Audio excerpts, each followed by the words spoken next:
Today's video, we're going to be talking about the Lions draft picks, and we're getting some good news after the draft. Initially, a lot of people were not happy about some of these selections, but as time passed along, we hear about the rumors and why these players were selected, and also how teams coveted these players. So we're going to go over the positive aspects of these players that the Lions drafted, and it's some good news when you see other teams wanting to get the players that we got. Now, as you know, here's our draft selections here. Round one, we got Tyreek Williams. Then we get Tate Rattlage, Isaac Tesla, offensive guard Miles Frasier, Aman Hassan, Dan Jackson, and Dominic Loveit for the Detroit Lions draft. So let's just go ahead and start out here with Tyreek Williams. Now, this came from Arrowhead Addict, and this was rumors coming out of the Kansas City Chiefs war room is coming out everywhere that the Chiefs actually really like Tyreek Williams. It said one of the options Chiefs may have on their board is Ohio State's Tyreek Williams.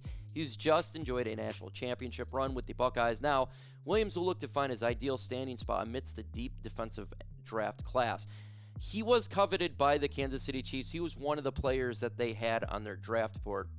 He's not the most sexiest pick, but again, when we look at players that the Lions are trying to get, they're trying to get players that fit this football team. They're trying to get players that fit what we're trying to do. And the rumor came out, I think it was yesterday or the day before, the Lions actually tried to trade up to 22.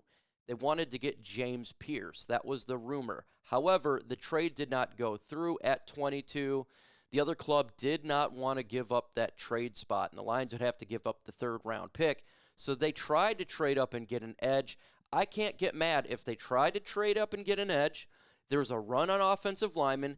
Tyreek Williams then is the best option available that they felt they had a first-round grade. So just after hearing this, grade the Detroit Lions draft right now. A, B, C, D, or F. Give me your thoughts in the comments below. Let's talk about the next player that the Lions picked up, and that's one that a lot of people like. That's Tate Rattlage here. You got to say a lot more. You got to know the safety rotation, stuff like that. You got to know points to go on Rattlage set at guard. And most of the time you're listening to the center, I tell you where to go. Now at center, it's like I said, you're telling everyone else where to go. Now this is great news because he has been practicing at the center position. He is a player that can go all over the offensive line. And that's really important if the Lions are trying to have a unit that can be universal. And that's what they're wanting to get, right? They're trying to get a player that can do that. That can be all over the offensive line. If there's an issues, they can go ahead and clear the situation away. With Tate Rattlage or Miles Frasier, whoever is on that offensive line. But Tate Rattlage is going to give the Lions some help here. He's going to give them some help because he'll be versatile, and that's what you truly do want. You want to have that versatility over there.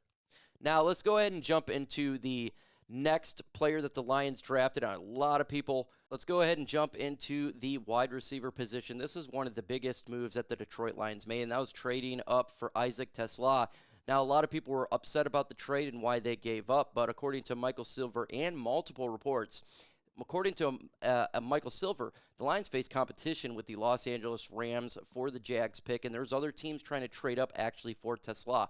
The Rams' offer was to send the Jags their second-round pick in next year's draft at pick 70. Explains why the trade ended up being so expensive for the Lions. So multiple teams wanted to trade up into that position, and multiple teams wanted to get Isaac Tesla.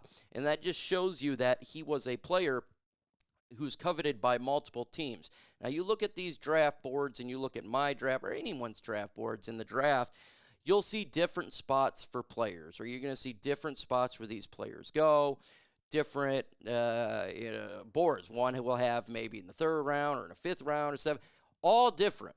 And that's why you go by general managers' boards, not our boards, not anybody else's boards. You go by the Detroit Lions general managers and other general managers' boards, not Mel Kiper Jr.'s boards. Okay? We've seen the Shedeur Sanders flip out. We've seen it all.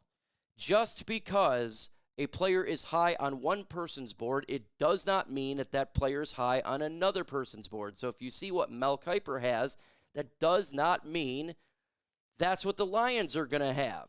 It is completely different. And you could tell multiple teams try to trade up for him. So he was a player that was coveted on many occasions by other squads. So it's really good to see that other teams liked this player so much that they were willing to trade up and get said player. So just after hearing now this, grade the Lions draft right now. A, B, C, D, or F. Give me your thoughts in the comments right now. Let's jump to now a fan favorite player that the Lions picked up, and that's what we're hearing now across the NFL, and is a player who I think a lot of us like, Aman Hassan, the player we drafted in round 6 to help this football team out big time. We needed to get a player that can rush the passer, get after the quarterback. Well, he does have the ability to do that. Calvin Shepard said he's an absolute joy to be around. He's never had a bad day. He doesn't know what the slow down means. The offseason practice is commencing in high energy. It was not the first time you witnessed newly drafted players affected towards the team. And we've seen it. He says, I'll die for you, coach. I'll die for you on the field. I'll give it all. Hassan is a humble young man, but has a never-ending motor. And for a player in round 6 for the Lions to do for a developmental player, he definitely fits the mold of Detroit. And he, regardless of how he performs on the field, I think we all can do this and say this. He's going to give it his all. There's going to be no letting off.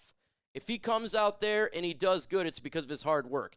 If he doesn't do good, it's simply because he's just not good enough. He gave it his all. And that is a good thing to have on a player who's in a developmental, because they're fighting for their job, they're fighting for their life, so they're going to give everything they can to potentially get this player on their football team. Ain't nothing wrong with that. Having that type of attitude, that type of mentality is something that the Lions covet. And again, just like other draft boards, they put this ahead of other things. But there's other players too, and I think we're talking about this next player the Lions drafted. I think this is going to be the steal of the draft, at least from my perspective here. And we're talking about a guy named Miles Frasier. He says, as a pass blocker, Frazier's slide quickness will be tested by gap shooters, but his mature hand usage allows him to slowly once squared up defenders. Although he trends to lean towards the contact and leave his feet behind, he fits the vice grips in the sun game and drive defenders from the spot to torque. Overall, Frazier's an NFL body with mauling play strength and competitive toughness, which gives him starting potential, and he can improve consistency to mask up his average athleticism. His best fits teams to prioritize size and mass, and he could play all over the offensive line. I have this being my steal of this year's draft. He, to me, is the Christian Mahogany of last year.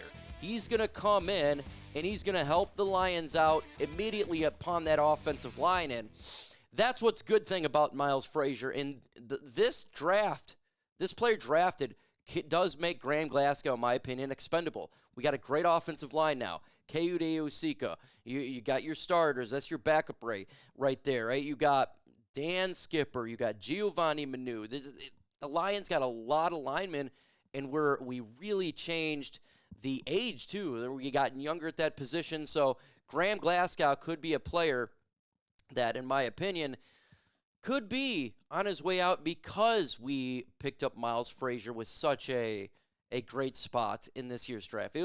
This was a great pick. This was a great pick. Let's continue on here and talk about what Trevor Sikkema thinks about Dan Jackson. He really likes him, and Sikkema is pretty damn good when it comes to drafts. His Lions' early picks were great, too. I have them with the B-plus grade, but Dan Jackson, the walk-on turned starter from Georgia, can be a special teams eraser and fill in the rotational safety for Detroit. His PFF run defense grade was lower in 2024, but he can make impressive tackles from depth at full speed, writes Sikkema. So he loves this draft pick for Detroit. He loves the idea of having him on the Lions squad, and he can immediately start on special teams and develop for the secondary, right? He could develop as being a backup safety, but he can immediately be an impact on special teams, and special teams are important. Exceptionally important, especially when you're trying to make a Super Bowl.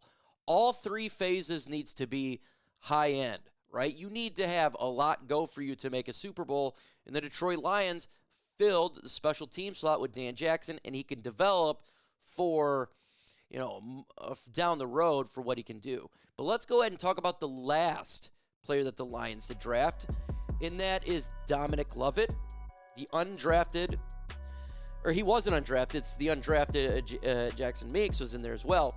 It says you could put him in anywhere. I feel like that the Lions got to steal with Jackson Meeks, and Dominic Loveit as well as a player that is the Khalif Raymond replacement, in my opinion. So you got two players right here. Basically, you put Meeks as well as Dominic Loveit in this spot. It's just two wide receivers to develop and see what they could do for going forward. So, in my opinion, they both have a shot to make the roster. Maybe Meeks is an undrafted guy, or it could be the other way around.